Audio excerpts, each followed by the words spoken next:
우리 성도님들 한 3일 동안 또 주님 은혜 가운데 평안하셨습니까?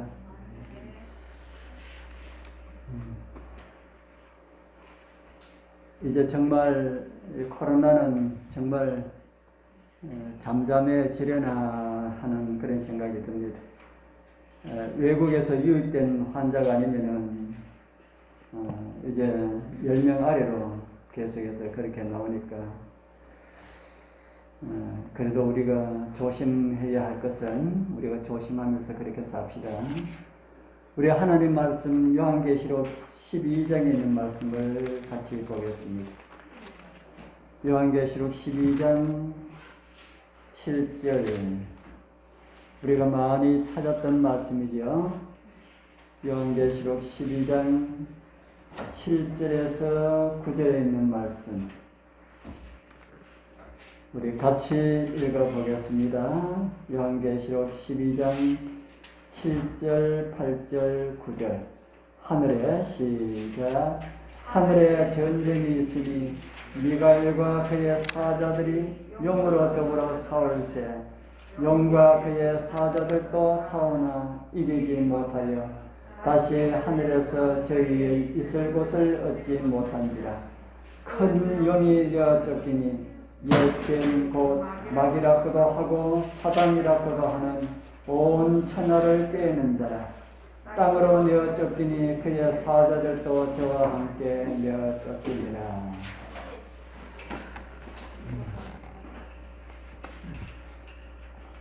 저는 지난 화요일 저녁에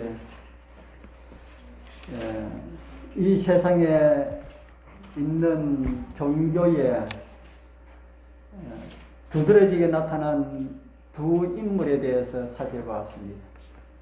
그 인물이 누구와 누구라 그랬습니까?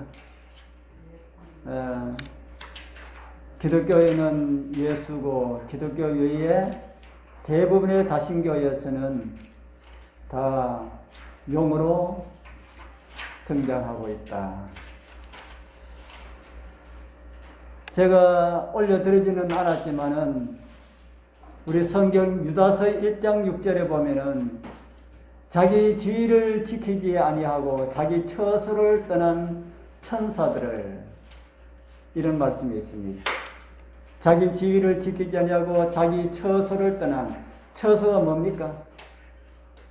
처소가 집이지요.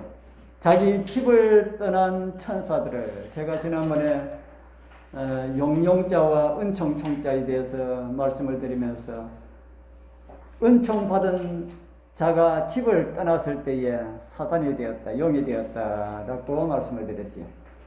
자기 처소를 떠난 천사들을 큰 나라의 심판까지 영원한 결박으로 흑암에 가두셨다. 이렇게 유다서는 우리에게 가르쳐 주고 있습니다. 그 천사들을 흑암에 가두신 그곳이 어디겠습니까?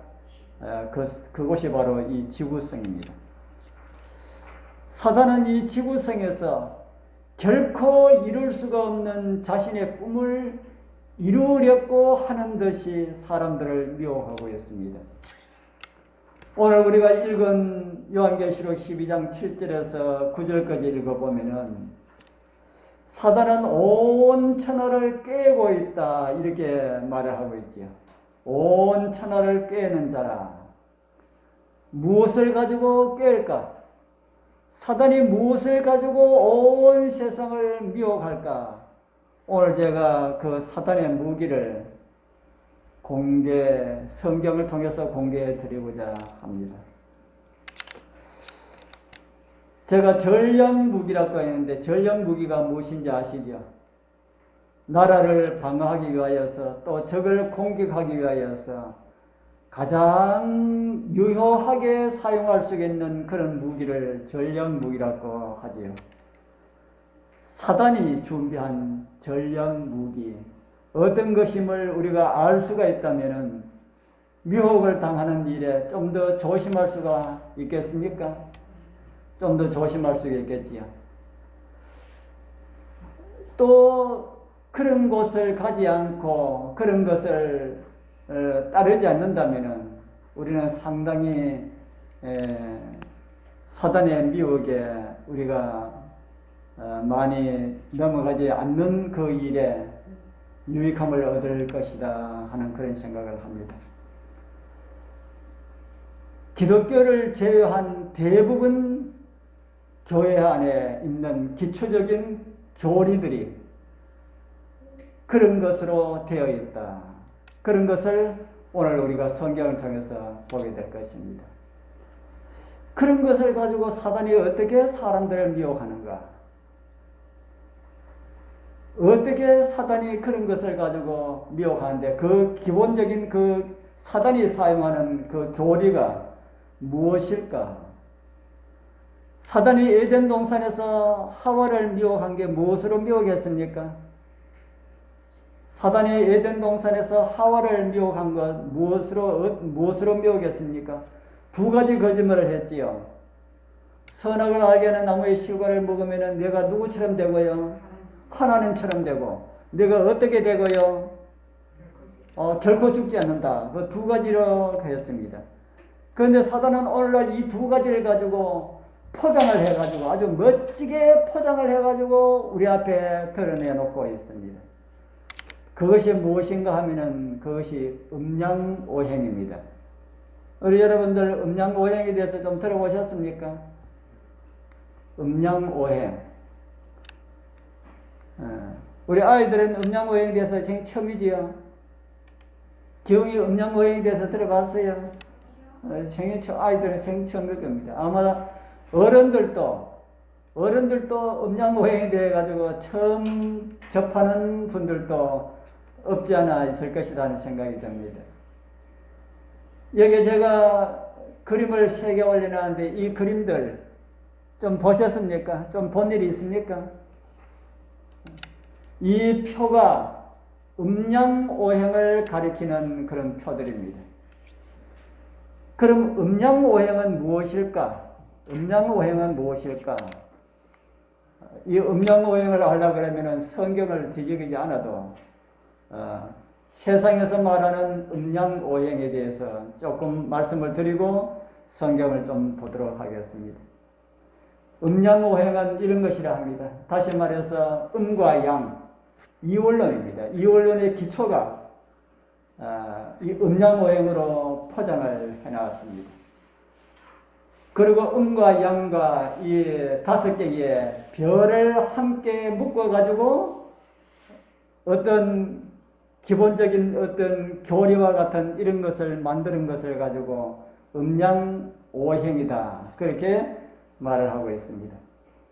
이 음양오행이 어떤 것인지 좀 더 가까이 접근을 해보도록 하겠습니다.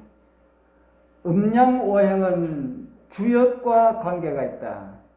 주역은 무엇인지 들어보셨어요? 주역. 안 들어보셨어요? 주역은 주나라의 역경을 가지고 주역이라고 말합니다. 주나라의 역경. 역경은 뭔지는 또 모르겠지요. 역경은 음양오행 사상을 풀어놓은 책을 가지고 역경이라 합니다. 그럼 이 음양오행은 도대체 누가 만들었을까? 음양오행은 누가 만들었을까? 주역을 만드는 인물은 복희와 관련이 있다. 그렇게 말합니다. 복희는 누구일까요? 복희라는 말도 들어보셨어요? 오늘 생전 처음 듣는 말만 하지요. 어떻게 교회에서 음양오행도 가르치고 복희가 누군지도 우리가 진리만 우리가 알면은 이런 거 다 필요가 없는데, 그래도 우리가 참고로 우리가 자주 하는 건 아니지만은 참고로 이해하고 있는 것도 나쁜 것은 아닐 것입니다. 복희는 누굴까?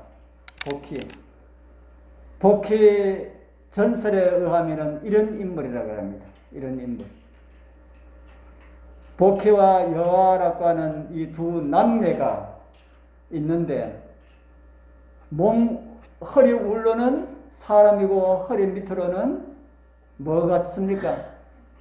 예, 허리 밑으로는 뱀이다. 뭐 더 상세한 그런 내용들은 생략하고요. 복희는 중국의 전설상의 왕으로 등장하고 있습니다. 아주 고대 중국의 왕으로서 150년 동안 왕의 자리에 있었다. 그렇게 전설에 전해 내려오고 있습니다. 이 복희는 누구를 상징할까요? 누구를 상징하는 인물 같습니까? 우리가 아까 읽어본 큰 용이 되어 쫓기니 옛 뱀 곧 마귀라고도 하고 사단이라고도 하는 온 천하를 깨는 자라. 이곳에 나오는 사단하고 좀 흡사하다는 생각이 들지 않습니까?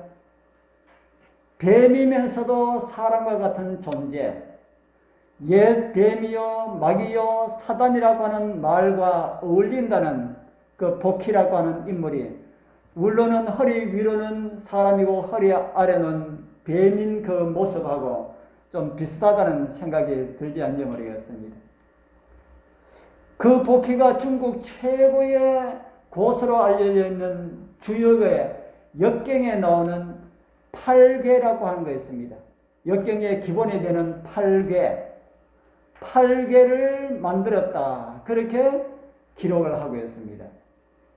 그럼 복희가 만든 이 팔괘는 어떤 것일까요? 팔괘는 자연과 인간의 본질을 인식하고 설명하는 유교의 용어입니다. 유교의 용어 가운데 이 팔괘가 있는데, 팔괘는 천연계와 인간의 본질을 인식하고 그것을 설명하는 이런 교리와 같은 것이다 하는 겁니다. 자연계의 구성이 기본이 되는 하늘과 땅, 그리고 불, 지진, 바람, 물, 산, 이런 것들을 역으로 풀어서 만든 그런 교리집이 바로 팔괘라고 할 수가 있다 하는 겁니다. 그 팔괘에서 음양오행이라고 하는 교리가 나왔습니다. 그래서 음양오행의 창시자는 복희다, 이렇게 할 수가 있다 하는 말입니다. 음양오행과 불교와의 관계를 우리가 그림을 통해서 한번 보도록 하겠습니다. 음양오행과 불교는 어떤 관련이 있을까? 전설에 의하면은 복희는 관세음보살의 전신인 화서부인의 아들이라고 하는 이런 주장이 있습니다. 불교의 수많은 교리들이 음양오행의 교리와 함께하고 있다 하는 것을 불교의 서적들이나 가르침들을 보면은 알 수가 있습니다. 여기에 가야 한쪽에는 복희의 그림이고 한쪽에는 사찰의 그림이고 그 가운데는 무슨 마크입니까? 절마크지요. 절마크인데 이 절마크하고 복희 그림하고 가만히 한번 자세하게 한번 보십시오. 비슷한지 안 비슷한지. 절마크하고 복희 그림 밑에 뱀 모습하고 저 절마크하고 비슷한지 안 비슷한지 한번 자세히 보시라는 겁니다. 좀 비슷한 것 같습니까? 예, 똑같습니다. 이 절마크가 저기서 나왔어요. 오늘날 스님들한테 저기서 나왔다 그러면 펄쩍 뜰란지 모르지만은 그게 그겁니다. 이 절마크는 어떤 그림 같습니까? 저게 복희처럼 뱀 두 마리가 서로 꼬고 있는 그런 그림이다. 그러니까 불교하고 음양오행의 교리하고 불교의 교리하고는 같은 것이다. 비슷한 것이다. 같은 것이라고 그렇게 볼 수가 있다 하는 겁니다. 오늘날 또 많이 활동하고 있는 정산교하고 음양오행은 어떤 관련이 있을까? 정산도의 그 도전이라고 하는 제가 지난번에 한번 말씀을 한번 드렸지요. 그전에는 이 증산교회는 이런 경전이 없었습니다. 없었는데 강증산의 일대기를 성경처럼 만들어가지고 몇 장, 몇 절 이런 식으로 다 만들어가지고 요즘은 성경처럼 그렇게 사용하고 있습니다. 그래서 증산도 도전이라고 하는 3편 91장에 보면은 이런 내용이 있어요. 천지의 모든 이치가 역에 들어있느니라. 아까 주역, 음양오행 교리를 기초로 하고 있는 그게 역에 들어있다.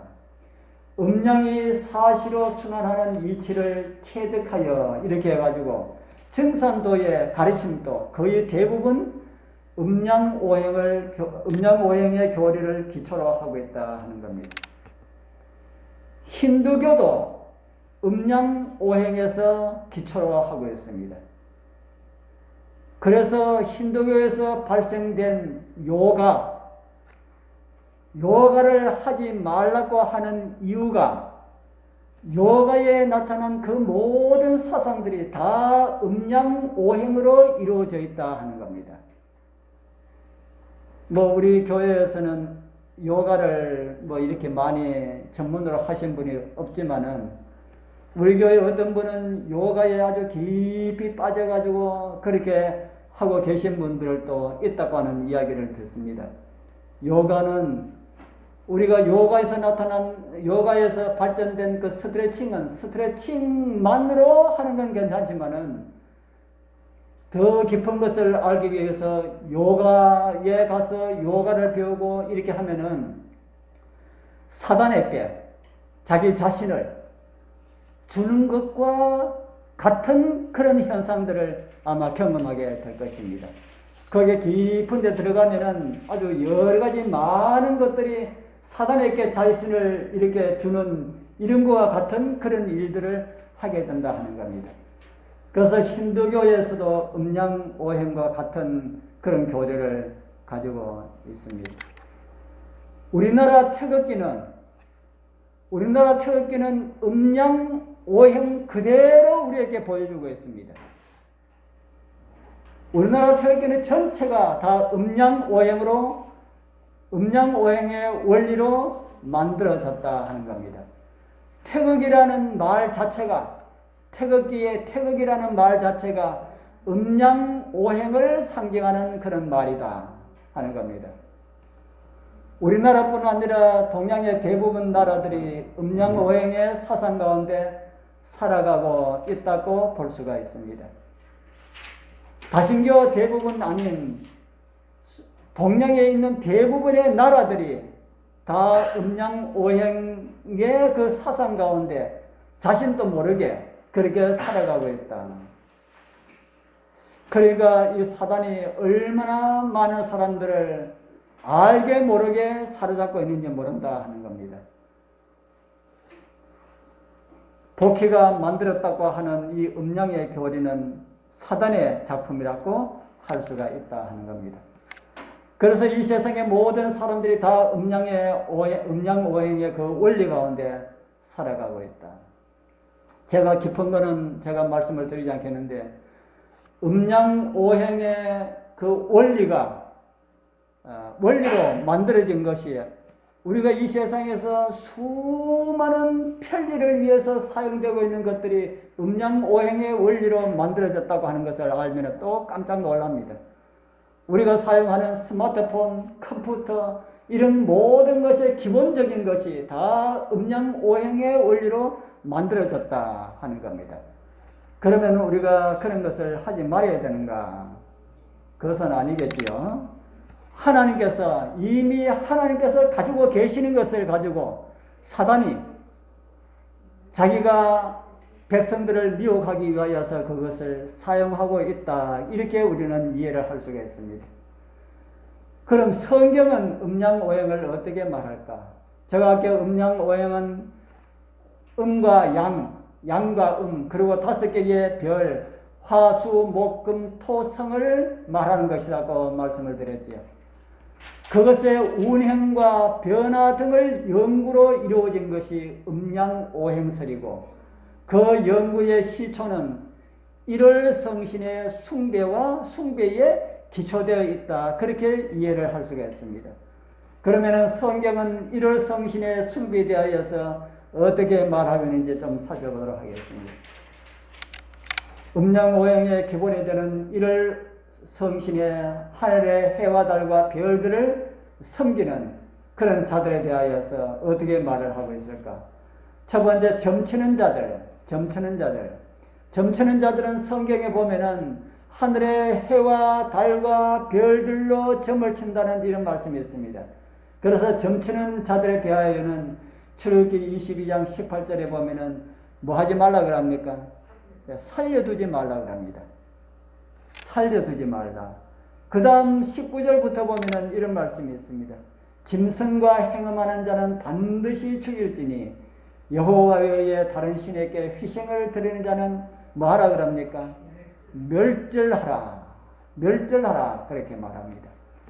가나안 민족의 멸망의 첫 번째 원인이 그들의 성적인 타락이라고 성경은 우리에게 가르쳐주고 있습니다.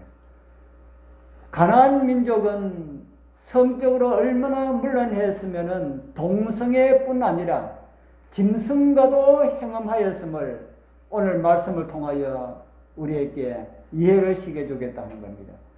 그래서 이스라엘 백성이 애굽에서 나와서 가나안 땅에 들어갈 때는 가나안 백성이 너무 도덕적으로 너무 문란하고 타락이 되어서 그 땅이 그들을 토하여 내었다. 그렇게 성경은 우리에게 가르쳐주고 있습니다. 바로 그들은 짐승의 수준으로 떨어진 그런 존재들이 되었다 하는 겁니다.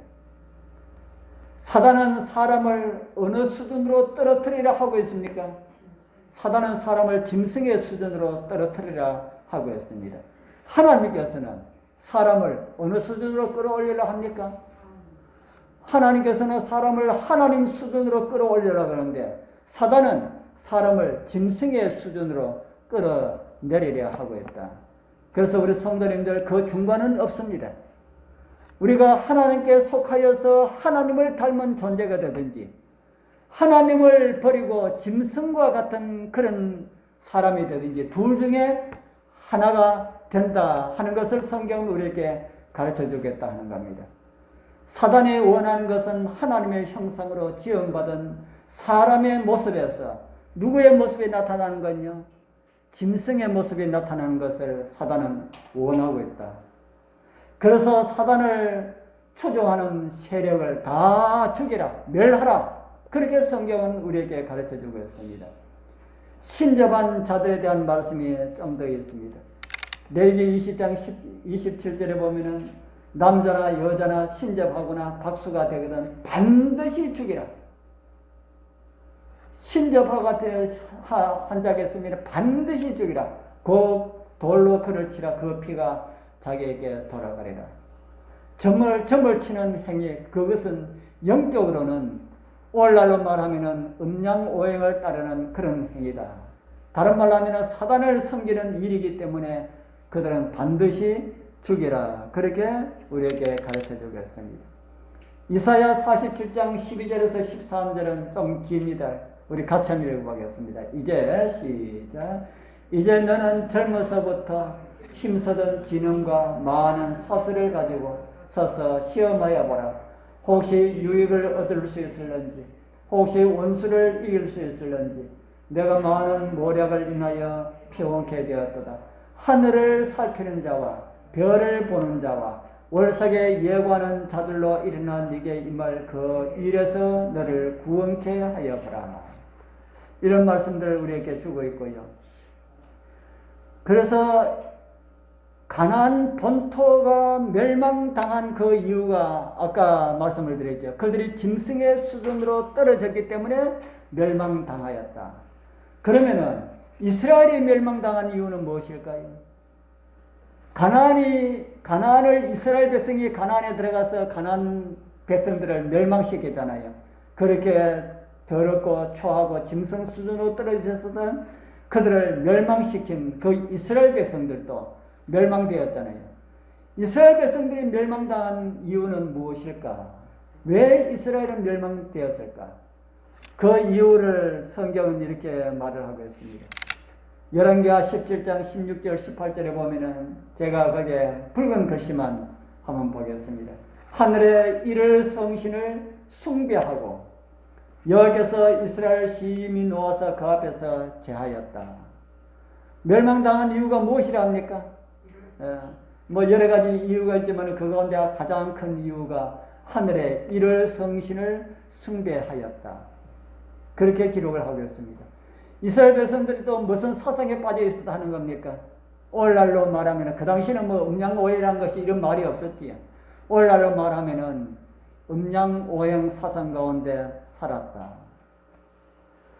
그런 중에 이스라엘은 가나안이 멸망당하게 되었던 그 원인이었던 해와 별들을 섬김으로 음양오행을 따르게 되므로 이스라엘 백성들도 멸망당하였다. 그렇게 이해를 할 수가 있는 그런 내용이라 하는 겁니다.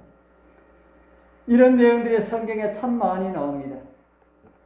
왜 하나님께서는 이를 성신을 섬기지 못하도록 하셨을까? 왜 하나님께서는 이를 성신을 섬기지 못하도록 하셨을까요? 아까 성경 말씀에 나온 것을 읽었습니다. 바로 그것은 누구를 섬기는 것이기 때문이라 했습니까? 예, 바로 이를 성신을 숭배하는 것은 사단을 섬기는 것이기 때문이다. 우리가 조상들에 대한 제사도 우리가 하지 않지 않습니까? 왜 조상들에 대한 제사를 못 드리게 합니까? 그 이유가 뭡니까? 조상들에 대한 제사는 조상에게 하는 것이 아니고 결국 누구에게 하는 것이랄까요? 사단에게 하는 것이다. 사단에게 하는 것이기 때문에 하지 마라 하는 겁니다. 죽은 조상, 아무것도 없는 그 조상에게 이렇게 절을 하고 하는 것은 사단에게 하는 것이다. 바로 그런 길은 멸망으로 가는 길이기 때문에 그런 것을 하지 말라고 합니다. 그리고 그런 것을 보거든 구약시대의 이스라엘 백성들은 그런 것을 보거든 가차없이 어떻게 하라고 그랬습니까? 가차없이 죽이라. 뭐 이거저거 가리지 말고 그런 거 보면 무조건 죽이라. 그렇게 말을 하고 있습니다. 오늘날은 그렇게 할 수가 없지만은 우리가 그런 교훈을 받으면서 우리가 좀 살아야 될 것입니다. 사탄교, 여러분 사탄교는 들어보셨어요? 사탄교는 음양오행의 그 표시를 자기 마크로 가지고 있습니다. 사탄교회는 누구를 섬기는 종교일까요? 예, 사탄을 섬기는, 다른 말로 하면 사탄, 루시퍼를 하나님으로 숭배하는 그런 종교다. 왜 사탄을 숭배할까라는 이런 생각 들지 않습니까? 왜 사탄을 숭배할까? 왜 사탄을 숭배할까? 아담과 하와가 왜 사탄을 선택했는지 그 이유를 여러분 아십니까? 아담과 하와가 왜 사탄을 선택했습니까? 미혹당하였어. 그러니까 저와 여러분들도 말씀에서 떠나 사탄에게 미혹당하면은 누구를 섬길 수가 있어요? 사탄을 섬길 수가 있다는 겁니다. 그래서 우리 성도님들 말씀이 우리의 마음을 주장하여서 말씀이 온전히 우리의 삶을 주장하도록 우리 자신을 말씀에 맡겨야 됩니다. 그러지 아니하고 내가 말씀을 내 마음대로 판단해서 이렇게 저렇게 하려고 한다면은 사단이 쳐놓은 그런 거물에 걸릴 수가 있다 하는 겁니다. 이 세상에 참 많은 사람들이 사단을 따르고 있습니다. 사단을 숭배하고 있습니다. 사단 숭배하는 것이 좋답니다. 그래서 교황도 사단을 숭배하는 그런 찬양을 부르는데 함께 하고 있는 것을 우리는 여러분 들어보셨습니까? 제가 언제 저 말씀을 하면서 제가 사단 숭배하는 그 루시퍼를 찬양하는 거 제가 한번 들려드렸는데 공공연하게 그렇게 합니다. 뭐 루시퍼야, 뭐 오소서, 뭐 이렇게 합니다. 그런데 그 사단이 아주 악하게 이렇게만 나타난다면은 숭배 안 할 건데 사단이 사람에게 나타날 때는 악마로 나타날까요? 광명한 천사로 나타날까요? 사단이 사람에게 나타나서 미혹을 할 때에 어떤 모습으로 나타나게 될까요? 뭐 보면 알 수 있겠습니까? 에덴 동산에서 하와를 미혹할 때에 사단의 모습을 보면 알 수 있다는 겁니다. 에덴 동산에서 하와를 미혹할 때에 이 세상에서 가장 아름다웠던 그 뱀, 저주받기 전에 그 뱀을 통하여서 하와를 미혹하였다. 그처럼 지금 사단이 이 땅에 사는 사람들을 미혹하기 위하여서 나타난다면 어떻게 나타날까? 고린도후서 11장 14절에 오늘 우리에게 이런 말씀을 해주겠습니다. 같이 한번 읽어볼까요? 이것이 시작. 이것이 이상한 일이 아니라 사단도 자기를 광명의 천사로 가정한다. 여기는 이 광명의 천사는 예수님을 가리키는 말입니다. 사단도 자기를 누구처럼 나타내려 한다고요?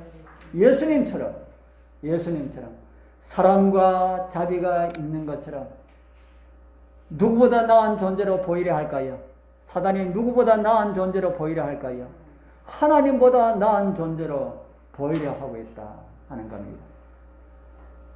아까 우리 사단이 하와에게 했는 말씀을 들었지만 뱀이 여자에게 너희가 결코 죽지 아니하리라. 너희가 하나님처럼 될 것이다.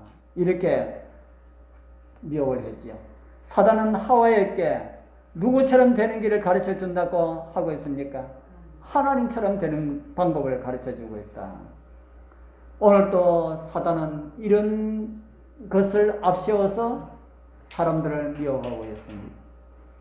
우리 여러분들 성경을 통해서 볼 때 하나님께서 우리에게 바라시는 그 이상은 무엇일까요? 하나님께서 우리에게 바라시는 이상은 누구만큼 되는 것을 원할까요? 하나님만큼. 무엇이 하나님만큼 되는 걸 원할까요? 성품. 그런데 사람의 마음은 자꾸 성품보다 어떤 다른 것을 갈망하고 있습니다. 성품은 좀 못해도 다른 모습에서 하나님처럼 되기를 원하겠다 이 말입니다. 그러면은 사단이 탁 찝습니다. 우리 성도님들, 하나님께서 우리를 초청하시는 하나님의 자리는 하나님의 성품임을 잊지 말기를 바랍니다. 그 외에는 외적으로 나타난 모습과 성품 이외에는 우리가 하나님과 같아질 수 있는 것이 전혀 없습니다. 하나님 닮을 수는 있지만은 하나님과 같을 수가 있는 것은 없다 하는 겁니다. 그런데 사단은 사람에게 그렇게 될 수가 있다는 것을 가르쳐 주겠습니다.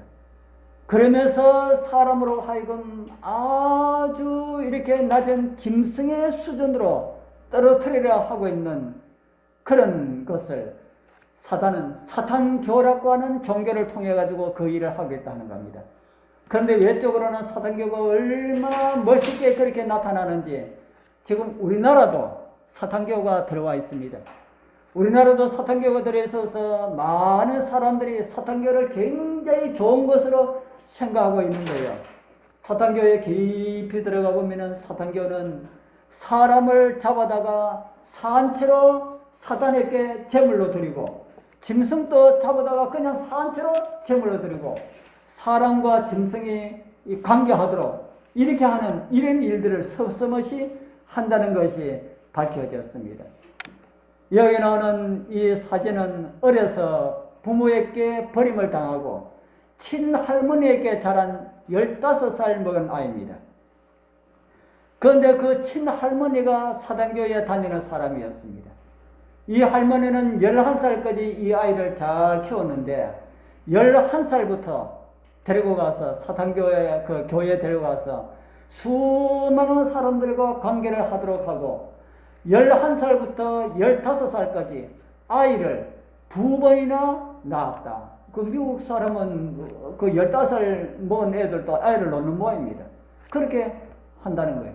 그러면서 자기는 그런 경험을 하지 않았지만 많은 사람들이 짐승하고 관계하고 있는 것을 많이 봤다고 증언을 하고 있습니다. 이거 다 그래서 정신적으로 굉장히 마비가 되는데 엄마가 그 사실을 알고 데리고 가가지고 정신적인 치료를 받고 기독교 집회에서 간증하는 것을 제가 보고 그 간증 내용은 들을 가치가 뭐 가치라기보다 좀 그래서 제가 그 사진만 제가 가지고 왔습니다. 겉으로는 선한 종교처럼 포장을 하고 우리 곁으로 많은 사람 곁으로 오고 있는데 그 속에 들어가면 그렇게 더럽고 추잡한 교회가 사탄 교회라 하는 겁니다. 그런 종교들의 결국은 어떻게 될까요? 이럴 성신 숭배자는 결국 멸망하게 될 것임을 성경은 우리에게 가르쳐주고 있습니다. 스바냐 구약성경 스바냐 1장에 보면 이런 말씀이 있습니다. 하늘에 이를 성신에게 경배하는 자와 여호와를 찾지도 아니하고 구하지도 아니한 자들을 멸절하리라. 제가 빨간 글씨만 읽었습니다. 누가 누구를 멸망시키라 하는 겁니까? 여호와께서 사단을 따르는 음양 오행의 교리를 따라가는 자들을 멸절시키겠다. 이 음양 오행의 교리의 원조가 사단이 아담과 하와를 미혹시켰던 그 교리라 하고 제가 처음에 시작할 때 말씀을 드렸지요.